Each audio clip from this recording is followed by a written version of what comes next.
Pakistan has been trying to get Turkish attack helicopters for 8 years. 8 years of signed contracts, blocked engine exports, political games, repeated extensions, and broken promises. All because one country kept saying no. America blocked the AH-1Z Viper. America blocked the T129 ATAK. America blocked the engines for Turkey's own helicopter that Pakistan had already paid for. And now in 2026, Pakistan and Turkey are not just discussing buying helicopters anymore. They are discussing building them together on Pakistani soil with full technology transfer, using an engine that requires zero American permission to export. And the story of how Pakistan got here, through a decade of being blocked, denied, and left without a single modern attack helicopter, is one of the most important and most ignored stories in Pakistani defense history. So today we are going to cover all of it, what went wrong, what changed, what Pakistan and Turkey are now building together, and why this time America simply cannot stop it. Section 1, the problem nobody wants to admit. Before we talk about what Pakistan is getting, we need to be honest about where Pakistan currently stands in helicopter capability, because the gap is significant, and it did not happen by accident. Pakistan Army Aviation operates one of the oldest active helicopter fleets in the region. The AH-1F Cobra, an aircraft that first entered service in the 1970s, is still flying missions for Pakistan Army today. These are helicopters that in some cases are older than the pilots flying them, and keeping them operational requires constant maintenance effort on airframes that were never designed to last this long. The reason Pakistan is still flying 1970s Cobras in 2026 is not a lack of money or ambition. It is a specific, repeated pattern. Every time Pakistan tried to upgrade its attack helicopter fleet, a political decision in Washington blocked it. Pakistan tried to buy American AH-1Z Viper attack helicopters but blocked. Pakistan signed a $1.5 billion contract with Turkey for 30 T129 ATAK helicopters in 2018. The deal fell apart because the United States refused to approve re-export licenses for the ATAK's American-made LHT ECT 800 engines, despite green-lighting the same export to the Philippines. Pakistan wanted to avoid a repeat of the T129 situation, where the U.S. blocked Turkey's export to Pakistan at the last minute because the engines were manufactured by America's Pratt & Whitney. So the lesson Pakistan's military leadership eventually absorbed, the same lesson the Air Force learned with the F-16 in the 1990s, was simple and painful. Any helicopter whose engine contains American components is a helicopter America can take away from you at any moment it chooses. That realization changed everything about how Pakistan approached its next helicopter procurement. Section 2. Why it took so long to realize the problem. Here is something important, and that deserves to be said clearly in as well. Pakistan was actually late to recognize the helicopter indigenization problem, and there is a specific reason for that. Fighter aircraft were always the harder procurement. The F-16 got blocked in the 1990s under the Pressler Amendment after Pakistan's nuclear tests. Spare parts dried up, and by the time of the Kargil conflict, Pakistan's most advanced fighter jets were grounded not by enemy action, but by American political decisions. That experience drove Pakistan to develop the JF-17 with China, to build PAC Camera into a serious aerospace facility, and eventually to launch the PFX indigenous fighter program. Helicopters never caused that level of pain until they did. America would sell Bell 412s, Russia would supply Mi-17s, France had options available. Every time Pakistan needed helicopters, someone would sell them. So the urgency to indigenize never built up the same way it did for fighter aircraft. Section 3. The Turkish solution. 3 programs at once. So where does Pakistan stand right now in 2026? The answer is significantly better than most people realize, because Pakistan and Turkey are now pursuing not 1 but 3 parallel helicopter initiatives simultaneously. The first is the Z-10ME, which Pakistan has already inducted, which we covered in detail in a previous video,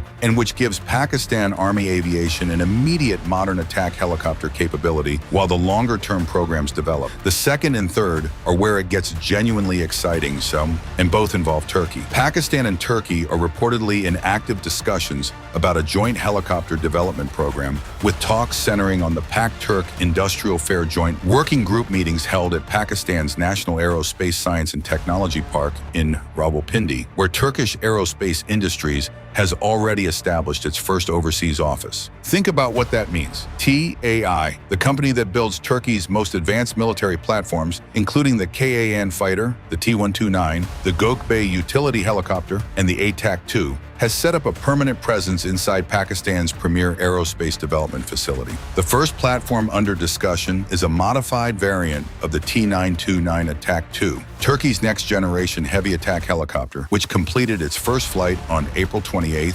2023, and is designed for attack, electronic warfare, and reconnaissance in all weather conditions. The version being discussed for Pakistan would be a modified variant produced in Pakistan under transfer of technology. The second platform is the T625 Cobra, Turkey's indigenous twin-engine utility helicopter developed by Turkish Aerospace Industries, which entered service with Turkish Armed Forces in October 2024, and transfer of technology discussions for this platform were also reportedly underway. And the engine that makes all of this possible, the reason America cannot block it this time, is Turkey's indigenous TS1400 turboshaft. The TS1400 achieved a power rating of 1,740 shaft horsepower during successful endurance tests in 2024, and international certification through the European Union Aviation Safety Agency is expected to be completed by 2026. No American components or American export licenses required, and no American veto possible. Section 4.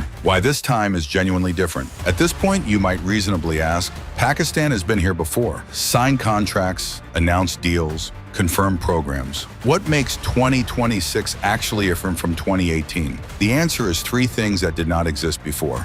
First, Turkey has its own engine now. The TS1400 is not licensed from anyone, does not contain American components, and does not require any third party's permission to export. The single biggest weapon America used to block Pakistan's helicopter procurement was engine export denial, and simply does not work anymore on a Turkish helicopter powered by a Turkish engine. Second, NASTP exists and TAI is already inside it. Turkish Aerospace Industries established its inaugural overseas office within NASTP when the park was inaugurated in August 2023. This is not a future plan. The infrastructure for Pakistan-Turkey defense co-production is already physically in place. Pakistani and Turkish engineers are already working in the same facility. Third, the political relationship between Pakistan and Turkey has never been stronger or more practically grounded. Pakistan has acquired 30 T129 ATAK helicopters and 4 Miljam Ada Corvette warships from Turkey,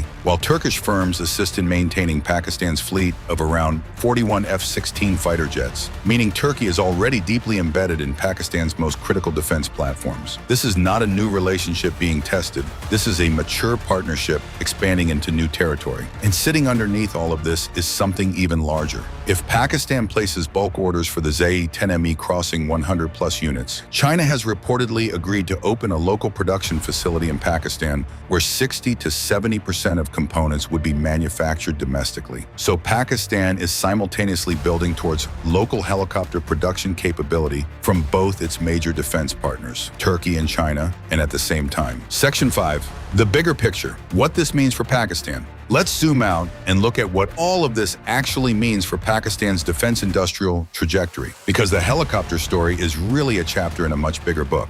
Pakistan is a country with a defense budget of around $11 billion, less than Colombia, less than Denmark, and yet it is simultaneously developing an indigenous fifth-generation fighter in the PFX, co-developing the Cayhan with Turkey, and integrating the J-35 stealth fighter, building indigenous AESA radars at NASTP, producing the JF-17 at Asa Kamra, and now moving toward local helicopter production across multiple platforms. That is an extraordinary level of defense industrial activity for a country at Pakistan's economic level. And the helicopter gap, which was the last major blind spot, is now being actively addressed through the most practical approach available given budget constraints. Joint ventures and transfer of technology rather than starting from scratch. Because starting a completely new helicopter program from zero would mean pulling funding from PFX, from NASTP programs, from the radar development initiatives that are already underway. And PFX is simply too important to Pakistan's long-term security to deprioritize for any other program right now. Pakistan's approach to Turkey mirrors its broader defense philosophy. Technology transfer clauses allow Pakistani engineers at NASTP to co-produce subsequent units, fostering self-reliance rather than permanent import dependency. That is the model that worked for JF-17. That is the model being applied to Khan, and that is now the model being applied to helicopters. So when you look at the complete picture, 8 years of blocked helicopter deals, the painful lesson finally learned, the Z-10ME providing immediate capability,